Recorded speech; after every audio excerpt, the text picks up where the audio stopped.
Hi everyone and welcome to the Dodo Bird Nerd. It's me, the Dodo Bird Nerd, and in today's video I'm going to be doing the second part of my Pokemon with Extinct Animal Inspiration series, this time going over Generation 2. Now before we get started, I just want to say that all of the image credits and works I use for information are all linked in the description of the video. So without any further ado, let's roll the intro and let's get started.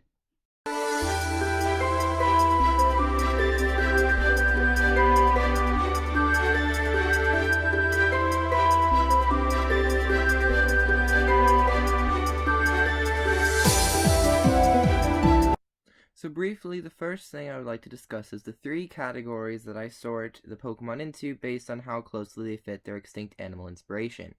Now the first one is the exact match, basically where it is basically exactly what I would want for a Pokemon that is based on that extinct animal. It couldn't be any better. Close enough means that it gets the general idea across, but it could be better. This is the large majority of these Pokemon. The last one is the how category, where I just don't understand how it could be on this extinct animal, even though there's some evidence saying it could be. And then the other things I won't be covering anything that accidents into being a dinosaur. An example for this video would be Larvitar and Tyranitar, as I don't think there's enough there to necessarily qualify it, as well as anything that has an extinct animal ancestor, but is just made to be a generic representation of that species. It's not enough there for me to do, and I'd be, frankly, covering almost every single Pokemon. So we're not going to cover those, only the ones that have a specific thing that I could discuss. So, without any further ado, let's get into the only 7 families in Johto. Kanto had a lot. Johto only has 7, which is quite surprising, though a lot of this kind of just builds off of Kanto, so in a way it's not surprising. But anyway, the first one, again, is going to be the grass starter of Johto, this being Chikorita, Bayleaf, and Meganium. And now, these are based on the Apatosaurus, potentially specifically, however, they also are just a generic sauropod dinosaur.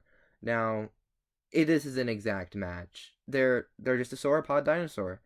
I can't say anything that would change that. That's probably what they were based on and what they fill into for the grass types are extinct animal starter theory. So I have to give that line an exact match. The next one is going to be Yanma, which has some basis in the Meganiura, which is just a really big dragonfly from, I think, even before the dinosaurs. So this is going to be another exact match because, again, Yanma is a really big dragonfly, and that's what the Meganiura was. Also, its evolution is named Yanmega, and it's the Meganiura, so there's definitely some name inspiration there, so this is going to get another exact match. Our third animal, well, Pokemon, is one that I hinted towards in the first video. This is going to be Slowking, which has the Prorostomidae members, that ancient type of manatee. Now, this is going to be a close enough, similar to, how Slowpoke and Slowking, not Slowking, Slowbro, were also close enough. And I will link the Birdkeeper Toby video in the description for this basis. But yeah, they look the part, but they could do some things better to make it a bit more obvious that they're meant to be Prorostomidae.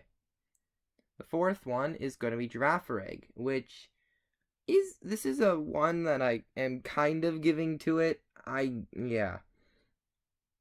It could be a Giraffokeryx, according to Wikipedia, mainly due to its different, split coloring, which Giraffokeryx apparently, at least rumored to have.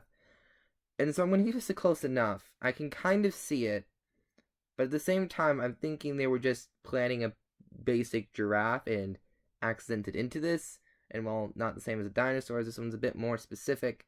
I'll give it the close enough ranking, but it could definitely be better. I don't think this is deserving of a how, necessarily, as you can kind of see it, but I think a close enough gets it more across. The next one is the Donphan, which could be a dwarf elephant, because it's a small elephant. I mean, there's not much I can say. It's close enough. I mean, it was probably just meant to be an African elephant, and to make it fit that tiger basis a bit better, they made it shorter. So, but this is a possibility that they could have been thinking of this at the time. I don't really know though, so I'm just gonna go with a close enough, and I would like to see better versions of the dwarf elephant Giraffokeryx in the future, definitely, because they are cool looking, especially because I believe the dwarf elephant actually is what led to myths about cyclopses, due to when their skulls were discovered, only having that big old circle in the middle, which they thought was an eye, instead of the trunk, where the trunk would go. Our sixth animal isn't going to be another exact match, as it is Raikou with the Smilodon members, which is the genus, and we call them Saber-Tooths. They're not officially Saber-Tooths, but the genus is Smilodon. So yeah, I mean, it's a Saber-Tooth tiger, or a Smilodon. I mean, it has some other animal inspirations as well. However, it's a cat with saber teeth. There's only a few things that could really be, and a saber-toothed tiger makes a lot of sense, so I'm going to give it an exact match as said previously. And then the last one for this episode is going to be Lugia, which, like Lapras previously, could potentially be a plesiosaur. Now, this one's a bit less than Lapras. I'm still going to go with that exact match, as it does generally have the right body type, and flippers and all that rot, and as well as a very heavy water and ocean association, even though it's not a water type.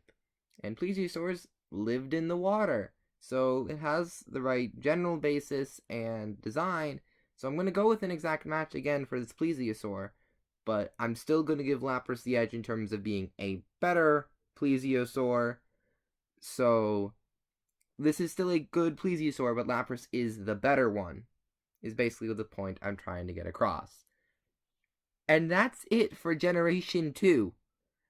There is nothing else in that generation that I could get a definitive link for. While there's a few that could maybe have them, I didn't think they were ultimately strong enough to put in this video, though I might do an addendums list at the very end, and if I deem that there's enough evidence at that point, I will add that in if I decide to make the addendums video, mainly if I decide there's a need for addendums to what I've said previously. So, what do you think of the very few, frankly, extinct animal-based Pokemon in Generation 2? Let me know in the comments down below. Are you excited for the Generation 3 version of this video? Let me know in the comments down below. And as always, if you enjoyed the video, please leave a like and subscribe, and I will see you all next time. Bye!